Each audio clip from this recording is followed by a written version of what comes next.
Get her Get out her of out this of this house. house. Madam CEO's voice cut through the entire room like a blade. She stood at the center of the Han family's grand dining hall, 50 guests watching, not one of them breathing, her finger pointed directly at the young woman standing near the tea cart. Amara Enkem did not run. She did not cry. She simply stood very still, the way a person stands when they have spent their whole life learning how to absorb pain quietly. And then Han Jae-hoon, CEO of the Han Group, holder of one of Seoul's most respected names, stepped forward. He moved until he was standing directly in front of her. His voice, when it came, was quiet, controlled, devastating. If she leaves, I leave I too. leave too. 50 people stared. Not one of them understood yet why a fake wife, a housemaid from Nigeria who had only agreed to this arrangement 3 days ago, had just split the most powerful family in Seoul directly down the middle. Not one of them understood, until the silver pendant slipped from her neck. But to understand what that pendant meant, we have to go back to where this story truly began. Han Jae-hoon was 34 years old and exhausted in the way that only men who have inherited empires understand. He woke every morning at 5:15, not because he wanted to, because the board expected it, because his investors expected it, because his late father had woken at 5:15 and his grandfather before that, and the Han family did not tolerate softness in the men who carried the name. He ran the Han Group at 23 luxury hotels across South Korea and Southeast Asia, a real estate portfolio that made news twice a year, and a family name that opened every door in the country. On paper, he had everything. In his apartment on the 41st floor of a building his grandfather had built, he came home each evening to silence. He ate alone. He read contracts alone. He slept alone. His phone rang constantly, but the calls were never the kind a man actually wants to receive. They were from investors asking about quarterly projections, from board members raising gentle questions about succession, and from his Aunt Seo Miran, who called every second week with a new suggestion for an appropriate wife. "I'm aware of what the family expects, Aunt Seo," he would say, pinching the bridge of his nose. "I'm aware." He was always aware. Awareness had never once solved anything. What Jae-hoon never told anyone, not his board, not his aunt, not the journalist who called him one of Korea's most eligible bachelors, was that the loneliness had started to feel like a physical weight. Not dramatic, not devastating, just constant. The way a stone feels in a shoe, small enough to ignore until you've been walking for years. Amara Enkem was 28 years old and building her future one careful brick at a time. She had come to Seoul on a partial academic scholarship to study international business law, a field she had chosen deliberately, strategically, and entirely on her own terms. She was the daughter of Daniel Enkem, a retired schoolteacher from a small town in Enugu State, Nigeria, who had raised her after her mother's early passing with two things: a deep love of learning and a firm belief that preparation was the only form of luck that could be trusted. To cover her living expenses and the gap the scholarship didn't reach, Amara worked as a live-in housekeeper for a resident in the building. The work was straightforward. She cleaned. She cooked. She moved quietly through spaces that did not belong to her and left them better than she found them. She was good at it, not because the work defined her, but because she was the kind of person who brought her whole self to everything she touched. She studied Korean business law until 1 in the morning 3 nights a week. She video called her father every Sunday at noon Nigerian time. She helped the elderly woman in 38C carry her groceries without being asked, and she never mentioned it afterward. She also carried, always, a small silver pendant on a thin chain around her neck. It had belonged to her grandmother, Grace Ng Kim, a woman Amara had never fully known but had always felt close to. Her father never explained much about it, only that Grace had been the kind of person who walked toward trouble when everyone else walked away, and that the pendant was the proof. The apartment that Amara cleaned belonged to Han Jae-hoon. She had learned this 3 weeks into the arrangement when she passed him in the corridor early one morning, both of them startled, and he had asked with genuine confusion whether she was the new housekeeper. She had said yes, and he had nodded and walked past her, and that had been their entire first conversation. In the weeks that followed, they developed a careful choreography. She arrived early before he left for work. She finished before he returned.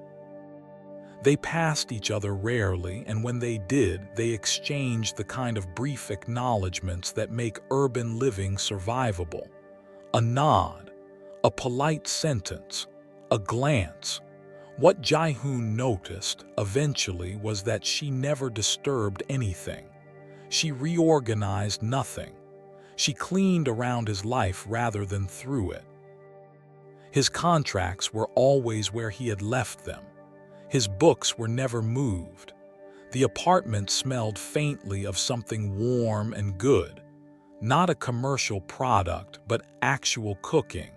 And his refrigerator, once containing only water and leftover takeout, now held proper meals with handwritten labels telling him when to heat them. He didn't say anything for 2 weeks. Then one evening he came home earlier than usual, sat down at the kitchen table and found a covered plate with a small note. Long day. Eat before the calls. He stared at the note for a long time. He ate the food. It was extraordinary. The next morning, she arrived to find a single line written on the back of the same note, left on the counter. "Thank you. It was the best thing I've eaten in a year." Amara read it, folded it carefully, and placed it in her jacket pocket. She didn't mention it to anyone. The call came on a Thursday. Chairwoman Han Sun-young was 82 years old and not a woman who called twice. She had founded the Han Group before Korea's economic miracle had a name for itself, had buried a husband and a son, and had watched her family expand in every direction except the one that mattered to her. She wanted to see Jae-hoon married before she died, not for the company, not for the succession, for the simple, ancient reason that she did not want her grandson to be alone. Her voice on the phone was calm and quiet and completely immovable. "Jae-hoon, my birthday banquet is tomorrow evening. Your entire family will be there, business partners, board members. Everyone who matters to this family will be present." She paused. "If you arrive alone again, don't bother calling me your grandmother." She hung up. Jae-hoon sat for a long time with the phone in his hand. Then he walked to the kitchen. Amara was at the stove, finishing the evening meal, her textbook spread open on the counter beside her, annotating even while she cooked, the way people do when time is a resource they cannot waste. She heard him come in and glanced over briefly. Another difficult day. He didn't answer immediately. He stood in the center of his own kitchen, looking at her, and something in his expression changed, not dramatically, but the way ice changes when the temperature shifts by a single degree. A small, invisible alteration that precedes everything. Can I borrow you tonight as my wife? The spoon in her hand stopped moving. She turned and looked at him. He was not smiling. He was not embarrassed. He was simply a man standing in his kitchen who had run out of better options, and he was asking. "I think you need to say that again," Amara said, setting the spoon on the counter, "because I want to be certain I heard what you said."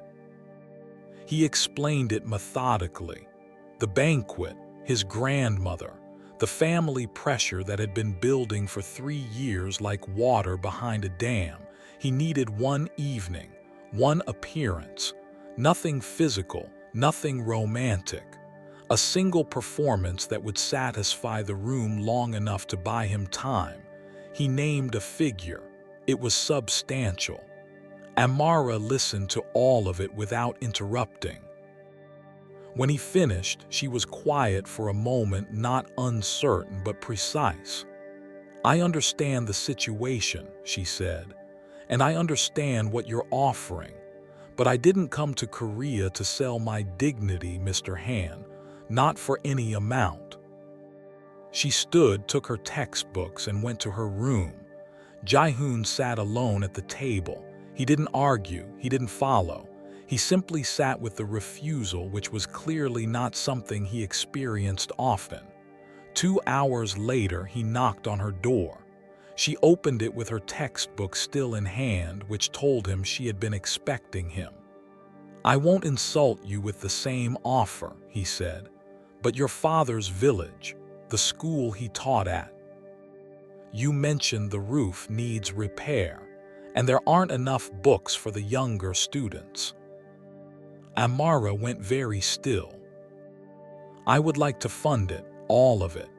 Books, repairs, teachers' salaries for 3 years, not as payment to you. As a donation directly to the school, regardless of what you decide tonight." He paused, "But I am asking again." Something moved across her face quickly, dignity against love for her father, against the village she had grown up hearing about, against the students whose names her father read to her over the phone every Sunday. She looked down at the textbook in her hands. Then she looked back up. "One evening," she said. "No lies about who I am, only silence about what I do. And when it's over, it's over." Jae-hoon nodded once, agreed. The transformation took less time than he expected. That was the first surprise.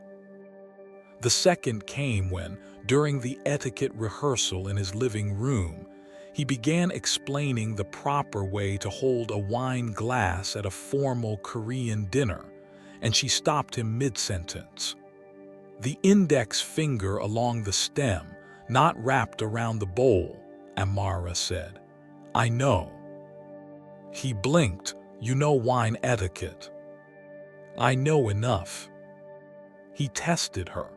Slowly at first, then with genuine curiosity, the names of board members' wives, the correct form of address for his grandmother, the acceptable topics of conversation before the meal and the ones to avoid during it, business customs, the subtle signals of respect embedded in Korean formal dining that foreigners spent years learning. She answered every question correctly.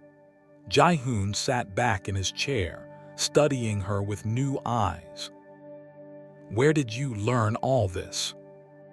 She smiled, not with pride, but with something quieter and warmer. "My grandmother believed that preparation opens every door that talent cannot. She made sure her family was ready for rooms they hadn't been invited into yet."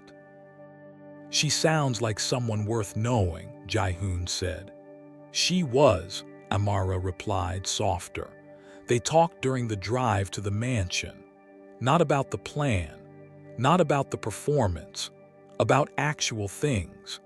She told him about growing up hearing her father teach through the walls of their house, the way he would recite history lessons at dinner, turning meals into classrooms because he couldn't stop being a teacher even when school was over. He told her, and he wasn't sure why, about the day he had walked into his father's office and found it already cleared out. Every personal item removed, replaced by a note from the board with his new responsibilities listed in bullet points. He had been 29. He had not cried. "Did you want to?"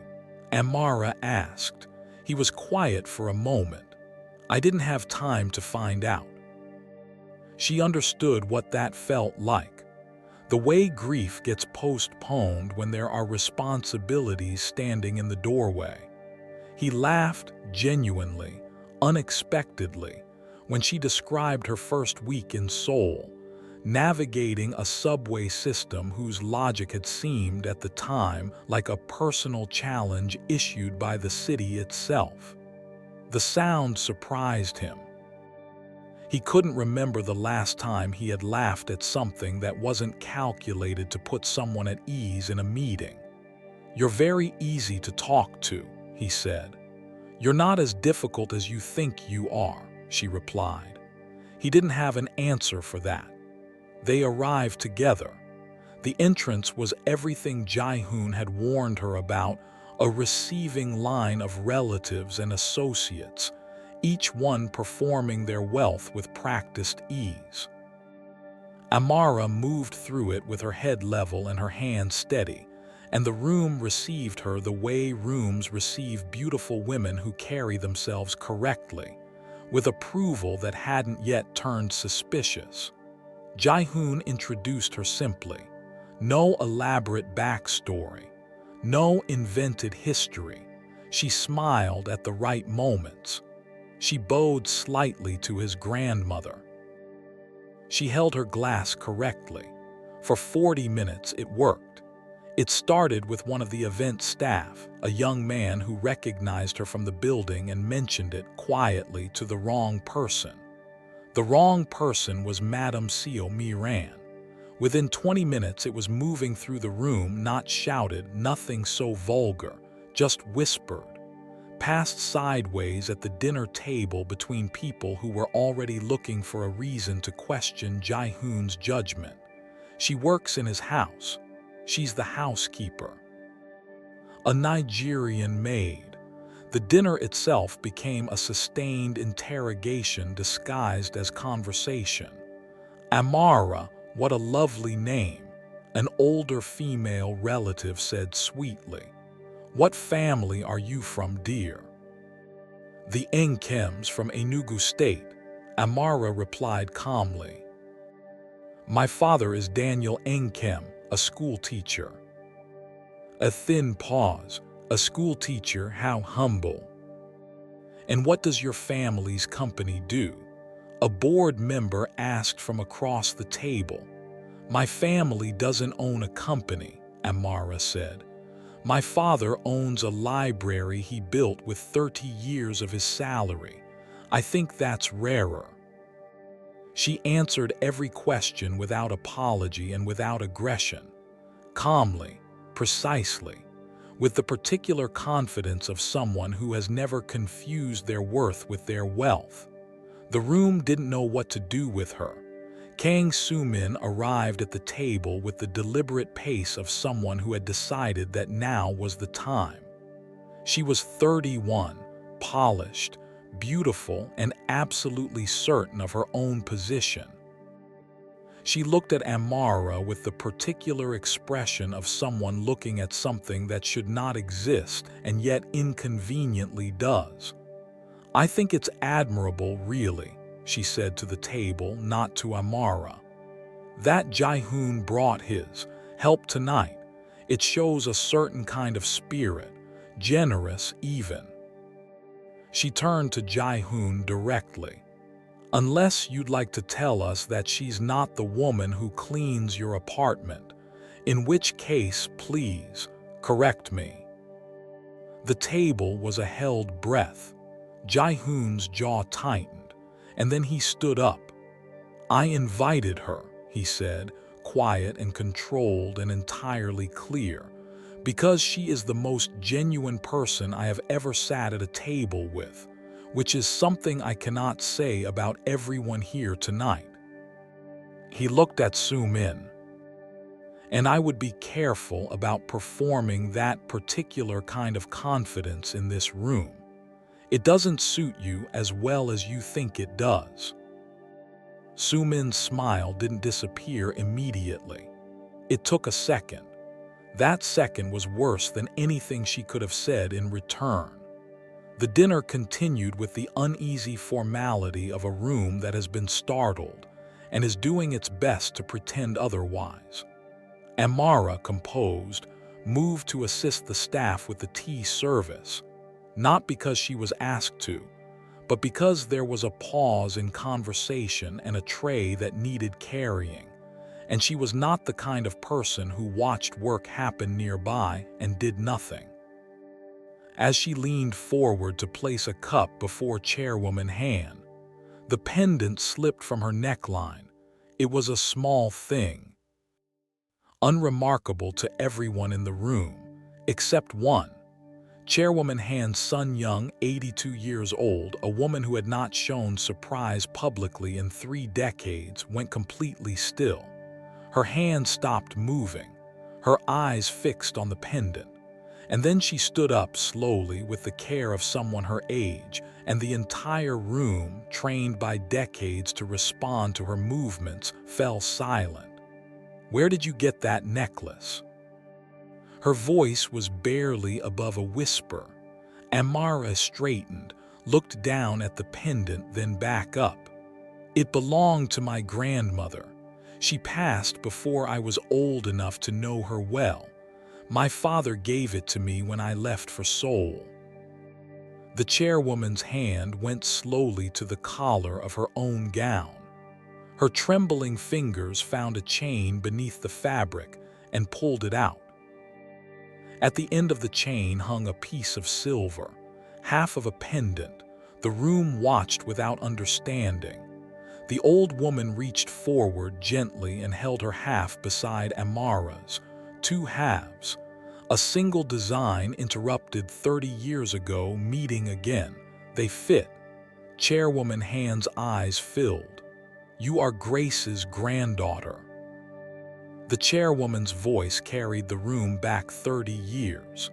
She had traveled to Nigeria as part of an early humanitarian partnership, before the Han Group was what it would become, before she was the woman they all knew her to be. Their convoy had driven into flooding, rain that came in sheets without warning, as tropical rains do, with complete indifference to human plans. The road had disappeared beneath brown water. The lead vehicle had gone over an unseen edge. The villagers had come from nowhere, a group of people who had been watching the water all day, who knew where the ground held and where it didn't, who waded in without hesitation to pull strangers from vehicles they had never seen before. Among them was a woman who pulled the chairwoman herself from a half-submerged door. A small woman, surprisingly strong, who held her in the current and did not let go until the ground was beneath both of them. Her name was Grace Eng Kim. In the days that followed, as the road was cleared and travel became possible again, the chairwoman had tried to give Grace money, gifts, anything. Grace had refused everything. She had only asked one thing. "If you ever meet my family again," Grace had said quietly, "in any place, in any year, please show them kindness." The pendant had been custom-made before the chairwoman left Nigeria. She had it cut in half and gave one piece to Grace and kept the other for herself. A promise between 2 women who both understood that life does not always allow you to keep your appointments.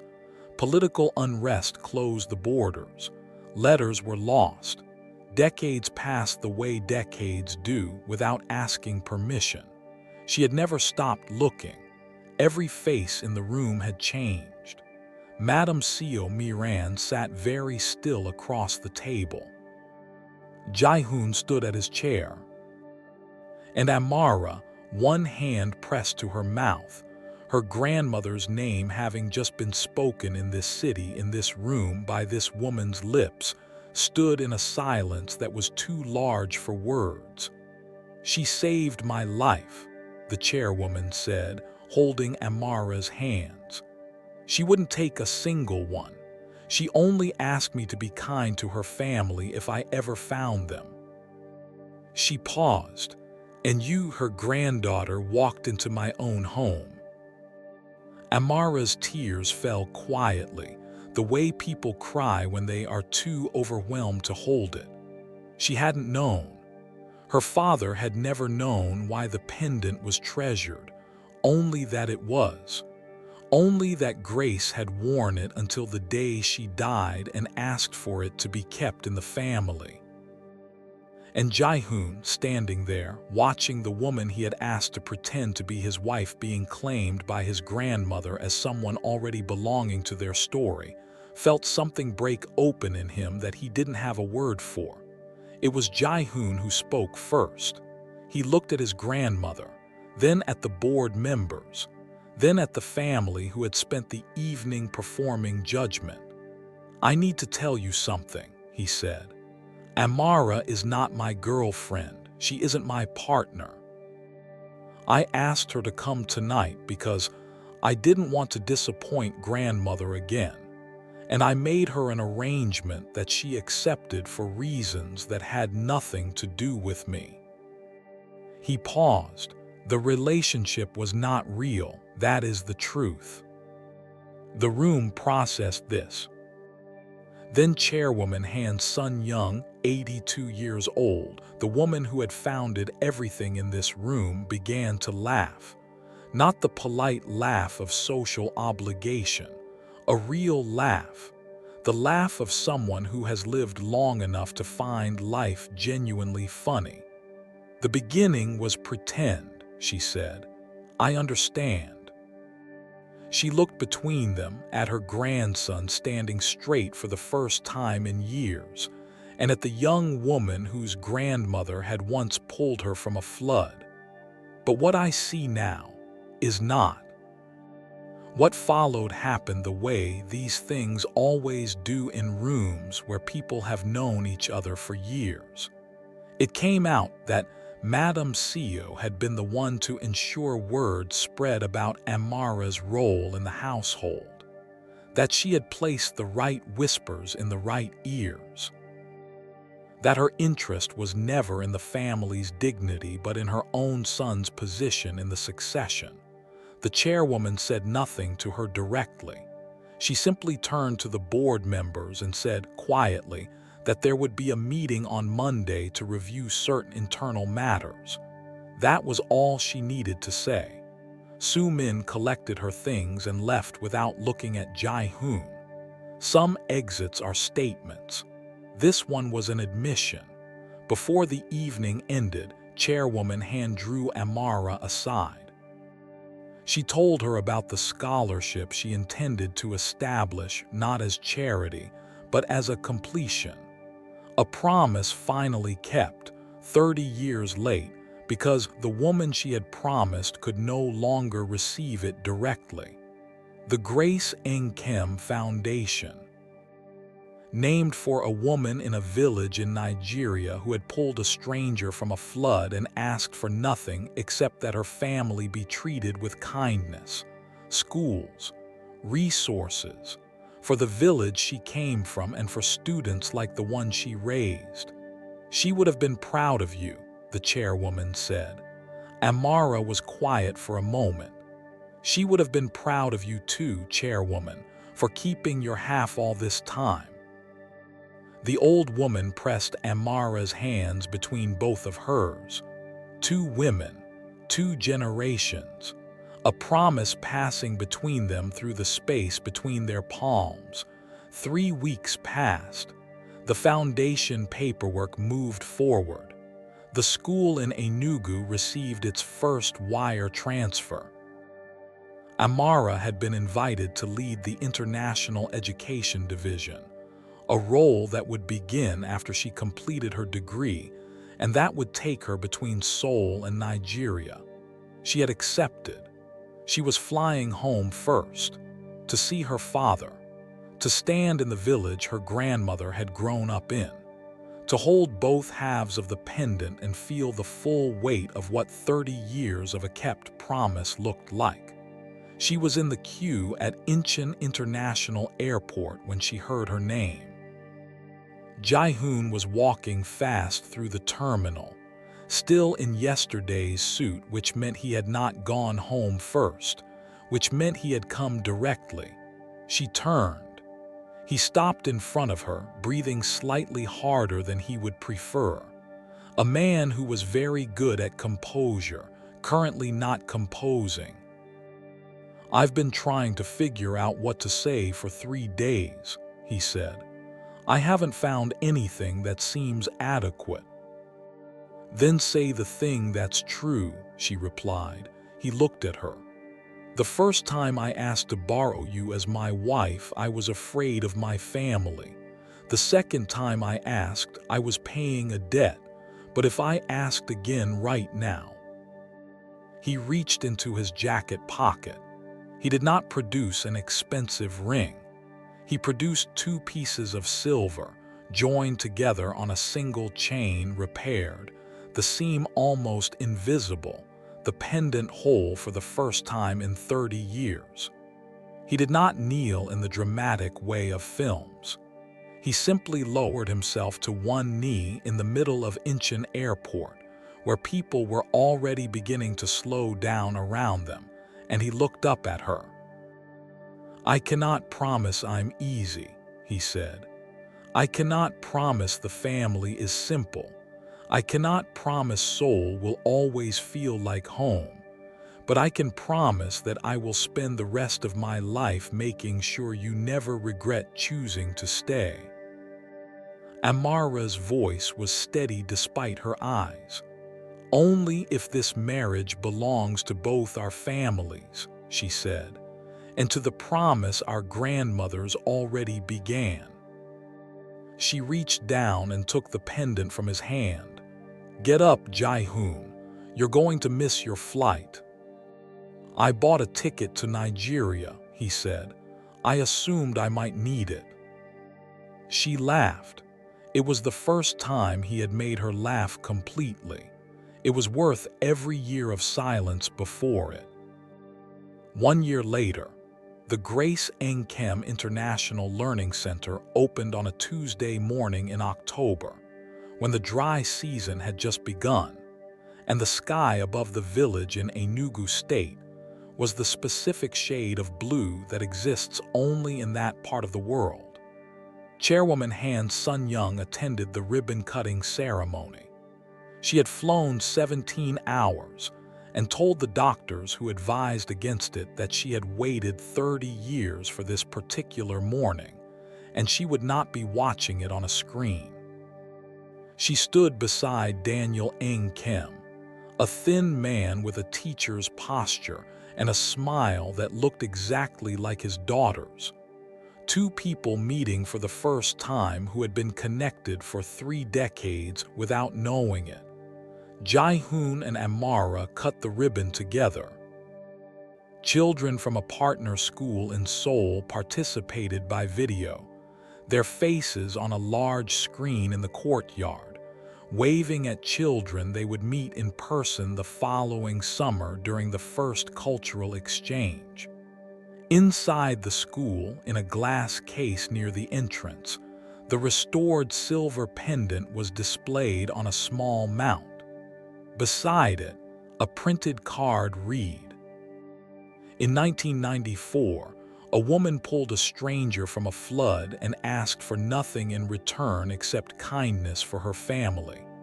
This school is the answer to that ask. One act of generosity, kept by 2 families across 30 years, across 2 continents, across every reason it might have been forgotten. It was not forgotten. And love, when it is built on something real, never is."